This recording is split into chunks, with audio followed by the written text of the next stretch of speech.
जय जगन सांग मैंने आज मोर प्रथम मिनी ब्लॉग। आज हूँ मोर जन्मदिन।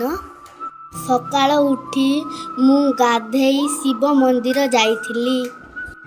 शिव मंदिर रे पहुँचली।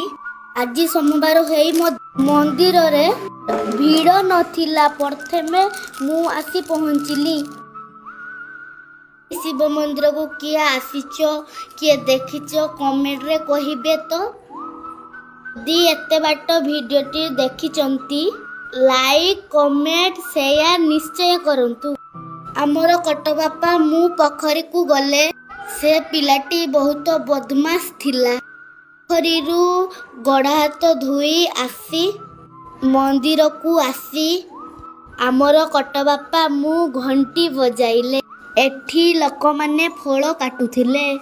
नना मंदिर रे पूजा करुथिले।